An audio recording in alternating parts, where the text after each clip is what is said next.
अस्सलामु अलैकुम वरहमतुल्लाह। मैं हूँ अता रफ़ी। इंग्लिश के आसान असबाक़ की जो वीडियो सीरीज़ है उसका ये चौथा सबक है। मैं आपको खुशामदीद कहता हूँ आज के सबक में। आज के सबक में भी इंशाअल्लाह हम तीन चीज़ें पढ़ेंगे। सबसे पहली चीज़ है प्रोनाउंस, दूसरी चीज़ है सिंपल सेंटेंस यानी सादा जुमला कैसे बनाते हैं, और उसके बाद हमने पढ़ना है ह्यूमन बॉडी, इंसानी जिस्म के मुख्तलिफ़ अज़ा के बारे में आज हम इंशाअल्लाह पढ़ेंगे। तो सबसे पहले हम पढ़ेंगे प्रोनाउंस। प्रोनाउंस किसको कहते हैं? अंग्रेज़ी में प्रोनाउंस कहते हैं इसमें ज़मीर को। इसमें ज़मीर किसको कहते हैं? यानी वो अल्फाज जो हम किसी नाम की जगह पर बोलते हैं। फ़र्ज़ करें आप बात कर रहे हैं अपने किसी दोस्त जाहिद के बारे में। जाहिद आपसे मिला नहीं, तो आप कहते हैं कि वो मुझसे नहीं मिला, वो। तो जाहिद की जगह आपने कह दिया वो। तो इंग्लिश में इसको कहा जाता है प्रोनाउंस, और इंग्लिश में उर्दू में इसको कहते हैं इसमें ज़मीर। तो इंग्लिश में ज़मीरें कितनी होती हैं जी? ये टोटल ज़मीरें होती हैं 2, 4, 6, 8। 8 ज़मीरें होती हैं जिनको हम पढ़ेंगे आज के इस सबक में। और ज़मीरों को इंग्लिश में कहा जाता है प्रोनाउंस। तो प्रोनाउंस कहते हैं ज़मीर को। तो देखिए भाई, 2 ज़मीरें होती हैं यानी जो बात करने वाले हैं उनके लिए। 2 ज़मीरें होती हैं उन लोगों के लिए जो आपकी बात सुन रहे हैं, और 4 ज़मीरें होती हैं उन चीज़ों के लिए, उन लोगों के लिए जो यहाँ आप जिनके बारे में बात कर रहे हैं वो अगर मौजूद ना हो तो उसको हम गायब कहते हैं। तो गायब की 4 ज़मीरें होती हैं। मुखातब यानी जो आपकी बात सुन रहे हैं उनके लिए 2 ज़मीरें होती हैं, और जो बोल रहा है या बोलने वाले हैं उनके लिए भी 2 ज़मीरें होती हैं। तो आप समझ गए होंगे, अगर बोलने वाला एक है तो वो कहता है आई, जिसको उर्दू में कहते हैं मैं। तो इसी तरह अगर बोलने वाले 2 हैं या ज़्यादा हैं तो वो कहते हैं वी, यानी कि उर्दू में उसको कहते हैं हम। अगर आप किसी एक आदमी से बात कर रहे हैं तो उसको आप कहेंगे यू। फ़र्ज़ करें आप उसको कहते हैं कि आप अच्छे हो, तो आप उसको बोलोगे यू आर गुड, तो आप यू बोलेंगे। इसी तरह आप अगर एक से ज़्यादा लोगों से बात कर रहे हैं तो तब भी आप यू कहेंगे। तो यू एक के लिए भी बोला जाता है और एक से ज़्यादा के लिए भी यू कहा जाता है। तो यू का मतलब भी होगा आप सब। तो अगर आप कहते हैं 3 आदमियों से बात कर रहे हैं और आप उन सबको कहना चाहते हैं कि आप सब अच्छे हैं, तो आप कहेंगे यू आर गुड। और जब हम बात करते हैं किसी ऐसी चीज़ के बारे में जो मौजूद नहीं है, जिसको हम उर्दू में कहते हैं गायब, उसके लिए 4 ज़मीरें आती हैं। उसके लिए पहली, अगर आप किसी मर्द के बारे में बात कर रहे हैं तो आप कहेंगे ही। फ़र्ज़ करें आप कहना चाहते हैं कि वो आदमी अच्छा है, तो आप कहेंगे ही इज़ गुड। नीचे तफसील आ रही है, इंशाल्लाह हम उस पर तफसील से बात करेंगे। मैं सिर्फ आपको मिसाल दे रहा हूँ। तो उसके लिए हम क्या कहते हैं? वो और ही। और अगर किसी औरत के बारे में आप बात कर रहे हैं तो उसके लिए आप इस्तेमाल करेंगे शी।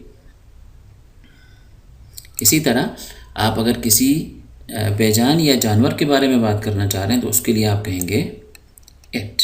फ़र्ज़ करें आपने कहना है कि वो आदमी अच्छा है, तो आप कहेंगे ही इज़ गुड। और अगर आप किसी औरत के बारे में बात कर रहे हैं तो आप कहेंगे शी इज़ गुड। अब आप उर्दू की तरफ देखें तो उर्दू में आपको जो हमें जुमले में अगर मैं कहूँ वो मर्द अच्छा है या वो अच्छा है, वो अच्छी है, he is good, she is good. तो ही इज़ गुड से हमें अंग्रेज़ी में ये जो ही का लफ्ज़ है इससे पता चल रहा है कि ये आदमी की बात हो रही है। लेकिन उर्दू में जो है जो लफ्ज़ है हमें पता चल रहा है अच्छा से, क्योंकि उर्दू में हम मर्द को भी वो कहते हैं और औरत को भी वो कहते हैं। लेकिन इंग्लिश में मर्द के लिए ही आता है और औरत के लिए शी आता है। तो ये फ़र्क है उर्दू और अंग्रेज़ी के हिसाब से। और उर्दू में मर्द को अच्छा इस्तेमाल होता है और औरत के लिए अच्छी इस्तेमाल होता है। लेकिन इंग्लिश में दोनों को, मर्द को भी गुड कहा जाता है और औरत को भी गुड कहा जाता है। तो ये फ़र्क है थोड़ा सा इंग्लिश में और उर्दू में। तो बहरहाल हम इसको कहते हैं ही इज़ गुड और शी इज़ गुड। और इसके लिए हमारे पास कोई लफ्ज़ उर्दू में इस्तेमाल नहीं होता कि जो सिर्फ़ औरत के लिए बोला जाता हो, ऐसा प्रोनाउन है नहीं। और तीसरी चीज़ ये भी उर्दू में हमारे पास हम जानवर को भी वो कहते हैं मिसाल के तौर पर आप किसी बिल्ली की बात कर रहे हैं तो आप तब भी बोलेंगे कि वो अच्छी है, यानी वो बिल्ली अच्छी है, तो उसके लिए भी आप वो अच्छी कह सकते हैं, बल्कि कहते हैं। लेकिन इंग्लिश में अगर आप किसी जानवर के बारे में बात करना चाहते हैं तो आप इसको इट कहेंगे, इट इज़ गुड। अगर आप बिल्ली के बारे में बात कर रहे हैं तो आप कहेंगे इट। इसी तरह अगर कोई बेजान है, अगर कोई बेजान चीज़ है, जैसे कि कोई गाड़ी है या कोई पत्थर है या कोई दरख्त है, तो उसके लिए आप इट कहेंगे। फ़र्ज़ करें आप अगर किसी दरख्त के बारे में कह रहे हैं कि वो दरख्त बड़ा है, तो आप कहेंगे it is good, it is big. तो ये इस्तेमाल होता है इट बेजान के लिए। और अगर आप फ़र्ज़ करें कई सारे ही हैं, यानी 2-3 आदमी हैं, तो आप उन सबको कहेंगे दे। तो दे का माना होता है वो सब। इसी तरह कुछ ख़वातीन हैं, 2, 4, 6, 8, 10 ख़वातीन हैं, तो आप उन सबको दे कहेंगे। इसी तरह अगर फ़र्ज़ करें आप 4 दरख्तों के बारे में बात कर रहे हैं या 4 जानवरों के बारे में बात कर रहे हैं, तो तब भी आप उनके लिए दे कहेंगे। इसी तरह अगर फ़र्ज़ करें एक आदमी है, एक औरत है, तो भी आप इस्तेमाल करेंगे दे। तो दे जो है वो सबके लिए आता है। तो दोस्तों ये हैं इंग्लिश में ज़मीरें, और इनको याद करने का आसान तरीका ये है, मैं हमेशा आपको कहता हूँ कि आप जो है वो माना की तरफ ना जाएं, यानी अल्फाज माना आप याद ना करें, बल्कि आप अल्फाज याद करते जाएं, अल्फाज याद करते जाएं और माना को देखते रहें। तो उससे क्या होगा, असल चीज़ होती है लफ्ज़ का आना। जब आप लफ्ज़ आ जाता है आपको, तो माना ख़ुद ब खुद आपके जहन में आहिस्ता आहिस्ता बैठता जाता है। इसको अलग से रट्टा लगाने की ज़रूरत नहीं है। इसके बजाय आपको इस्तेमाल करना चाहिए, लफ्ज़ को आपको यूज़ करना चाहिए, इस्तेमाल करना आपको आना चाहिए। तो आप इन अल्फाज को, ये जो प्रोनाउंस हैं, इनको आप याद कर लें और इनको जितना ज़्यादा हो सकता है इस्तेमाल करें। आपको याद होगा कि पिछले सबक में मैंने आपको बी वर्ब के बारे में बताया था, नॉन एक्शन वर्ब के बारे में बताया था कि नॉन एक्शन वर्ब 3 होते हैं। पहला होता है इज़, दूसरा होता है एम और तीसरा होता है आर। तो यहाँ पर हम क्या करेंगे, प्रोनाउंस और वर्ब्स को मिलाएंगे और एक सादा जुमला बनाएंगे। तो सादा जुमला क्या होता है इंग्लिश के अंदर, जब हम इंग्लिश के अंदर सादा जुमले की बात करते हैं तो इसका मतलब ये होता है कि आपके पास एक सब्जेक्ट होना चाहिए, एक वर्ब होना चाहिए और एक कम्प्लीमेंट होना चाहिए। सब्जेक्ट का मतलब ये है कि आप किस चीज़ के बारे में बात कर रहे हैं। आप अपने बारे में बात कर रहे हैं तो आप सब्जेक्ट हैं, आई सब्जेक्ट है। अगर आप अपने सामने किसी आदमी के बारे में बात कर रहे हैं, आप कहना चाहते हैं कि यू आर गुड, तो उस वक्त यू आपका सब्जेक्ट होगा। अगर आप किसी बेजान चीज़ के बारे में बात कर रहे हैं तो उस वक्त इट आपका सब्जेक्ट होगा, यानी जिस चीज़ के बारे में बात हो रही है उसको कहते हैं सब्जेक्ट। और दूसरी चीज़ होती है वर्ब। वर्ब क्या करता है, वर्ब आपको बताता है कि आप जो बात कर रहे हैं जिस चीज़ के बारे में, वो काम क्या करता है, वो काम क्या कर रहा है। तो यहाँ पर जो वर्ब है वो बज़ाहिर कोई काम तो नहीं है, लेकिन हम यहाँ पर सिर्फ होने की बात कर रहे हैं। मिसाल के तौर पर ही इज़ गुड का मतलब ये है कि वो आदमी अच्छा है, तो है होना, तो हम यहाँ सिर्फ होने की बात कर रहे हैं। तो इस वजह से ये जो वर्ब्स हैं, इन वर्ब्स को कहा जाता है नॉन एक्शन वर्ब। हम तफसील में नहीं जाएंगे, बस आपने इतना याद रखना है कि इज़ का माना होता है, जैसे कि ही इज़ गुड का मतलब होगा वो अच्छा है, तो है ये जो है इसका माना है इसका।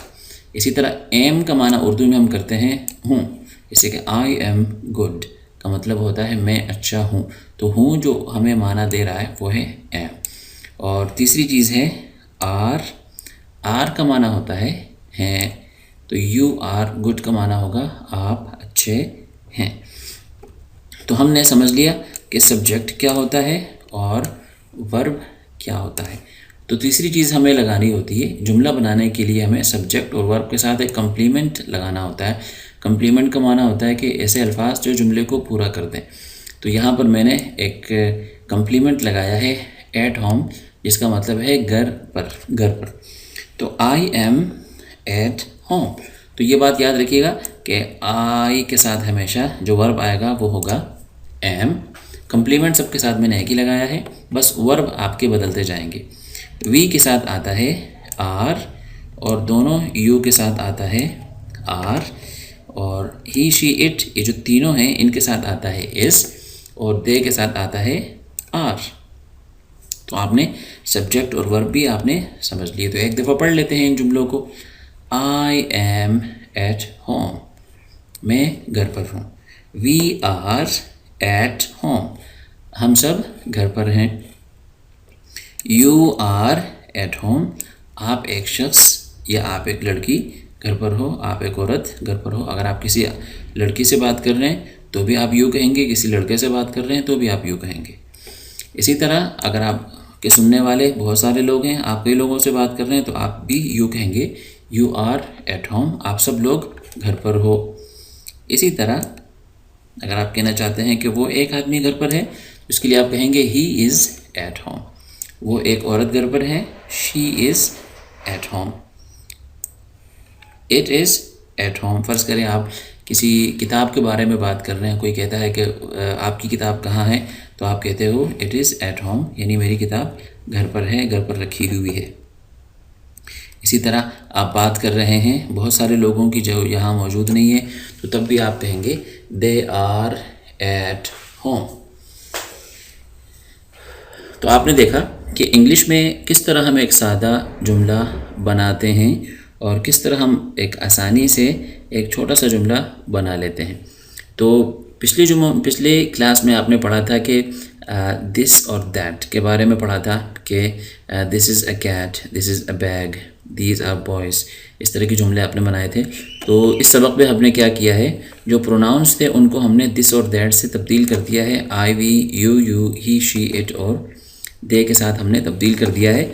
और यहाँ पर हमने वर्ब भी, हमने पिछले सबक में एम के बारे में नहीं पढ़ा था, इस सबक में हमने एम के बारे में भी पढ़ लिया है। तो आपने ये काम करना है, आपके लिए मश्क ये है आज कि आप ये जुमले एक तो याद करेंगे, जैसे कि I am at home, we are at home, you are at home, you are at home.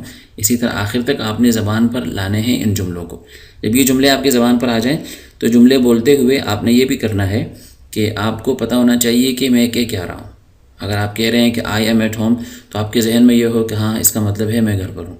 इसको ज़बान से बोलना ज़रूरी नहीं है, लेकिन आपके जहन में होना चाहिए।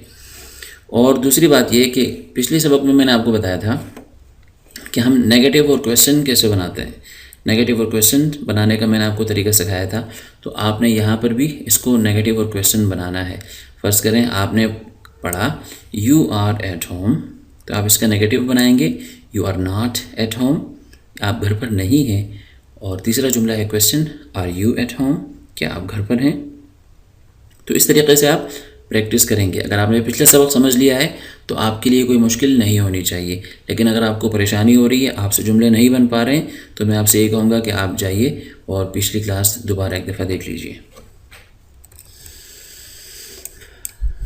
तो इस सबक का, हमारे आज के सबक का आखिरी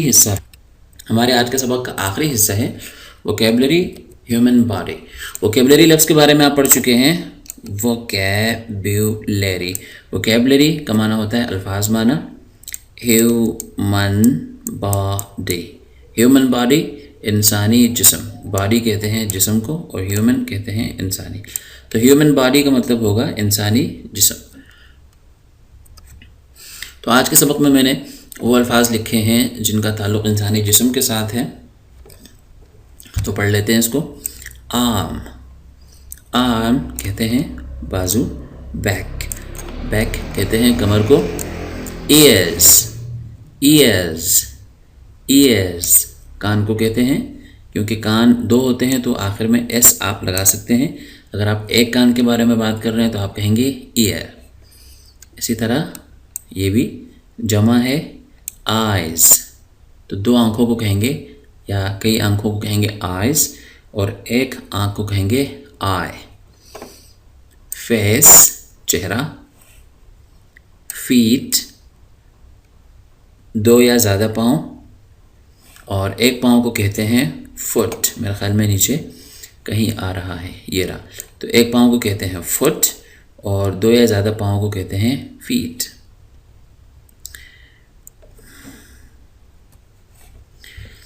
हेयर, हेयर कहते हैं बालों को और इसकी जमा नहीं आती, क्योंकि बालों को गिना नहीं जा सकता तो इसकी जमा नहीं आती, तो हम उर्दू में कहते हैं बालों, मेरे बालों में सफ़ेदी आ गई है। तो उर्दू में तो जमा आता है इसकी जमा आती है, लेकिन इंग्लिश में इसकी जमा नहीं आती, तो आप इसको हेयर ही कहेंगे। हैंड्स हाथ, हैंड हैंड्स। हेड कहते हैं सर को।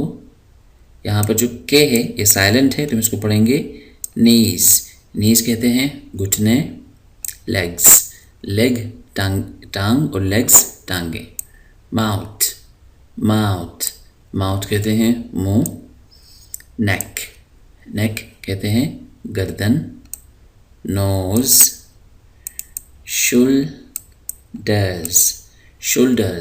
शोल्डर्स कहते हैं कंधे। स्किन कहते हैं जिल्द और इंसानी खाल, सिर्फ इंसानी खाल को स्किन कहते हैं। जानवरों के खाल के लिए अलग अलग लफ्ज़ इस्तेमाल होता है। उर्दू में तो हम जिल्द और खाल जो है वो उर्दू में हम इंसानी जो वो होती है खाल, उसको जिल्द कहते हैं। इंसान की खाल नहीं होती बल्कि इंसान की जिल्द होती है। अलबत्ता स्किन जो है वो सिर्फ इंसान की जिल्द को ही कहते हैं, जानवर की खाल को हम स्किन नहीं कहते। तो मेरे ख्याल में ये लफ्ज़ नहीं लिखना चाहिए, स्किन का माना होगा जिल्द। स्टमक, यहाँ पर जो एच है इसको हम समझे नहीं पढ़ेंगे, तो ये लफ्ज़ है स्टमक कहते हैं मैदा। या हम खाना खाते हैं, जहाँ खाना हमारा स्टोर होता है तो उसको कहते हैं मैदा, स्टमक, जिसको हम आसान अल्फाज में पेट भी कह देते हैं, लेकिन पेट में तो काफ़ी सारी चीज़ें होती हैं, तो ये है मैदा। टीथ दांत को कहते हैं, यानी अगर दांत कई सारे हों तो उसको हम कहते हैं टीथ, और एक दांत हो तो उसको हम कहते हैं टूथ।